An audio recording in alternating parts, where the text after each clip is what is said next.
Keisha ada pengalaman nggak dengan menghadapi tantangan-tantangan tadi ya, misalnya zaman sekarang kita terlalu banyak arus informasi di sosial media misalnya, atau mungkin kesabaran atau meregulasi emosi tadi?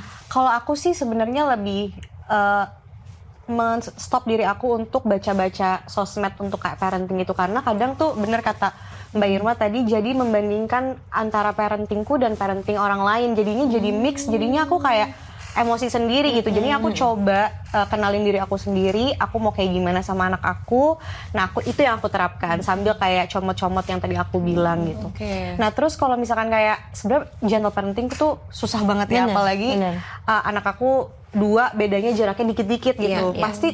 Pasti pengen kelepasan atau apa gitu, pengen anak-anak tuh cepet mengerti apa maksud aku gitu. Kadang-kadang yang bikin aku sadar tuh justru kalau misalnya aku udah mulai tinggi, mereka semakin gak ngerti gitu. Jadi bikin aku, oh iya berarti kalau aku semakin emosi, semakin tinggi, mereka gak ngerti maksud aku apa. Jadi aku coba ulang komunikasikan dengan anak lebih lembut, dan mereka ternyata lebih ngerti gitu. Dan aku juga bikin diri aku sadar kalau mereka nih masih anak-anak, jadi mengertinya nih masih belum bisa seperti kita gitu. Itu yang bikin aku kayak akhirnya sabar gitu. Jadi oh iya oke, mereka masih kecil, mereka belum bisa ngerti kayak aku gitu. Jadi harus terus diulang, harus terus secara lembut supaya mereka ngerti maksud aku gimana. Karena kalau dengan emosi bener banget mereka nggak akan ngerti gitu. Dan apa yang aku lihat berarti kan Keisha ini udah mulai menerapkan si gentle-nya kan tadi empati.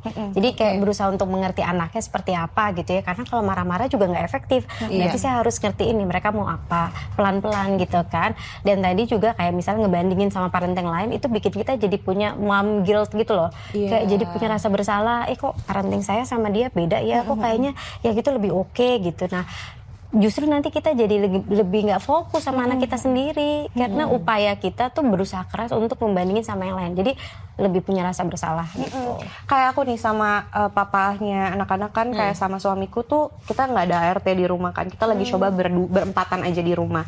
Nah itu tuh ada momen kita tuh kalau beres-beres malam, jadi kalau anak-anak udah tidur kita beres-beres ke bawah. Nah itu ada momen di mana Zizi anak pertamaku tuh suka kebangun. Sama kayak aku namanya? Iya, namanya sama kebetulan. Tapi ini cowok. Terus habis itu dia suka kebangun dan teriak nangis, bikin adiknya juga kadang-kadang ikut kebangun. Nah itu tuh aku kadang suka kesel kayak, kenapa sih gitu. Nah, akhirnya suatu saat aku coba kasih tahu pelan-pelan Zi, kalau misalkan nggak ada Micha sama papa di kamar, berarti Micha sama papa lagi ke bawah beres-beres.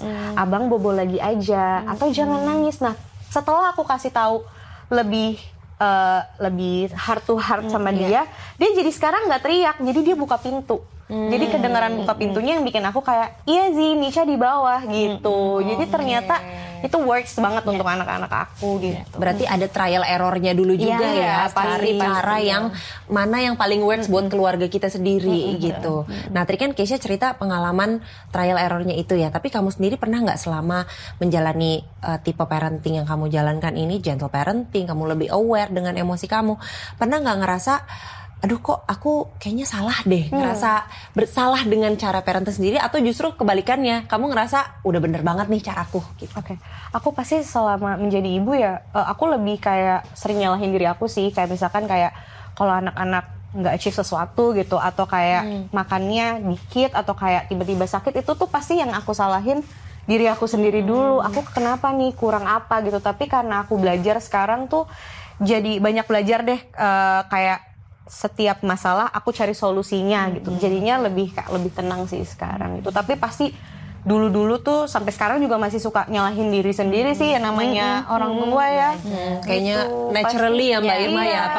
Apakah orang tua tuh akan selalu menyalahkan dirinya sendiri terus? Pasti nyalahin deh kayak, aduh kok sakit tiba-tiba, aduh pasti aku kurang apa deh gitu. Pasti. Nah padahal sebenarnya kita selain gentle ke anak, harus gentle juga loh ke diri sendiri. Itu yang kadang-kadang lupa ya. Supaya kita bisa jadi orang tua yang gentle, ya harus gentle juga ke diri sendiri. Jadi kalau terus-terusan mengintimidasi diri sendiri kan, kayaknya aku salah deh. Justru kita jadinya nggak sayang sama diri kita kan. Nah itu outputnya, kita mau merangkul anak-anak dengan kasih sayang juga susah gitu kan. Jadi harus punya kesadaran. Benar. Kalau kita mau jadi orang tua gentle juga ke diri kita sendiri gitu. Oke, itu harus belajarnya. Iya, itu kayaknya belajarnya lebih susah belajarnya ya. lama banget pastinya ya. Perlu pengalaman dan trial error sih sebenarnya. Iya benar. Tapi tadi itu kan kalau kita bahas tentang tantangannya banyak. Tapi kan tadi Mbak Irma udah bahas juga kan manfaatnya ke anak itu buat gentle parenting kalau kita jalanin itu dengan benar. Itu banyak banget gitu. Nah kalau untuk kitanya tuh apa aja sih Mbak? Ada nggak sih manfaat gentle parenting? Mungkin both lah untuk anak-anak dan orang tuanya. Yang pasti sih orang tuanya lebih percaya diri ya. Jadi kalau bunda ya yang mencoba untuk menerapkan ini secara komit dan konsisten ya. Karena parenting itu tentang sesuatu yang konsisten. Jadi nggak yang sekarang saya gentle, besoknya saya VOC gitu kan. Nggak bisa kayak gitu. Anaknya kan juga nyerapnya juga beda ya. Jadi ketika kita mulai belajar mengaplikasikan parenting dengan cara yang gentle, maka biasanya kita lebih punya rasa percaya diri. Ya kalau kita udah punya rasa percaya diri dalam proses pengasuhan, ini akan berimbas nih pada anak-anak juga yang jadi lebih pede dan akhirnya mereka berkarakter gitu. Karena kitanya saja confident, penuh kasih sayang gitu kan. Dan ini akhirnya mempengaruhi kualitas kepribadian mereka.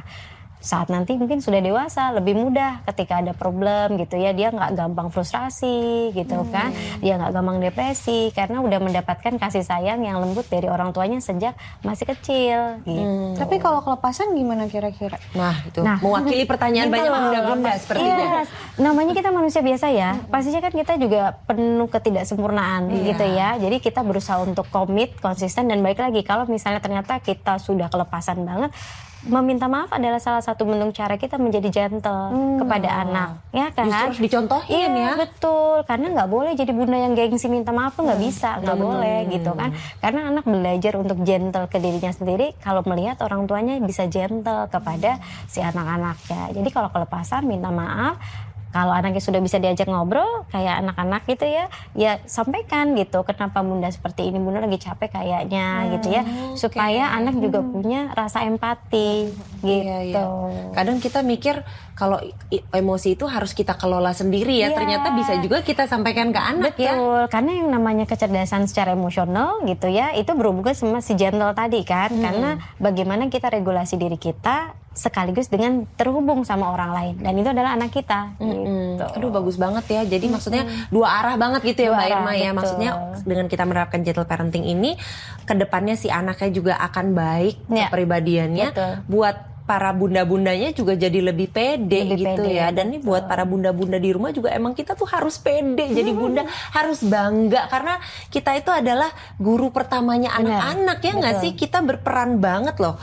Di umur berapa Mbak Irma? Golden years-nya anak-anak tuh 6 tahun ke bawah. 6 tahun ke bawah. Berarti 0 sampai 6 tahun itu anak-anak akan paling melekat sama bundanya ya kan? Betul. Dan bunda-bunda itu adalah pusatnya emosi di keluarga. Jadi kalau being gentle itu ya pasti akan vibrasinya juga akan terasa di semua anggota keluarga. Setuju banget. Pusat emosi keluarga bukan cuma anak ya. Jadi kalau bundanya tantrum, semua keluarga tantrum. Suaminya tantrum juga. Iya benar. Jadi hati-hati para suami harus dijaga baik-baik emosi bunda-bunda ini ya.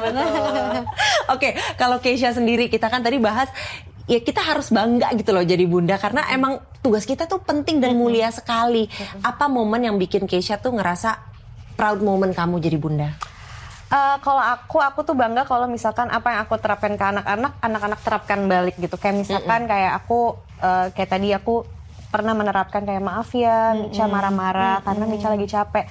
Nah terus kalau misalkan aku udah mulai tinggi, anakku yang besar kan udah mulai bisa ngomong, udah bisa ngobrol, udah komunikasi dua arah lah gitu, udah mulai ngerti. Pasti kayak Micha kenapa? Micha lagi capek ya gitu. Jadi itu tuh yang achieve anak-anak yang kecil-kecil gitu tuh yang bikin aku kayak ngerasa bangga sebagai orang tua. Kayak oh ternyata apa yang aku terapkan anak-anak serap dan anak-anak bisa mempraktekkan gitu. Jadi kayak yang kecil-kecil tuh happy kayak itu contohnya. Terus kayak kalau di sekolah dia bisa tiba-tiba bisa gambar, itu juga aku bangga sebagai orang tua karena kan di rumah diajarin juga gitu lah. Karena hal-hal kecil-kecil kayak gitu yang bikin aku bangga menjadi orang tua sih. Wow, iya ya. Ternyata nggak usah yang besar-besar. Kalau yang kecil-kecil pasti kalau sebagai menjadi seorang ibu tuh bangga banget sih apa yang anak-anak gapai. Apapun yang mereka kerjakan aja kita bangga aja rasanya ya. Itu bisa apa bangga. Waktu dari merangkak bisa jalan bangga gitu, happy gitu. Karena kan itu nggak cuman kerja anaknya, tapi kan juga tuntunan ada orang stimulasi. tua kan gitu. Benar. Nah, mau nanya juga nih ke Mbak Irma, kalau misalnya kita banyak bunda-bunda yang mungkin pengen mulai menerapkan gentle parenting tapi nggak tahu mau mulai dari mana. Oke, banyak sih yang bisa kita lakukan gitu ya. Mau mulainya dari mana nih? Mulai yang dari paling sering banget terjadi, biasanya anak umur di bawah 4 tahun itu kan tantrum. Iya, betul. Ya kan? Tantrum itu memang alami karena memang mereka belum paham ya gimana caranya regulasi emosi, merespon lingkungan. Nah, jadi kalau misalnya anak kita kemudian memunculkan perilaku tantrum tadi, orang tua gentle itu biasanya tidak reaktif terhadap perilaku itu. Ya, justru dia memang memberikan waktu, space dan ruang kepada anaknya untuk bisa mengelola atau misalnya eksplorasi emosinya sendiri gitu ya.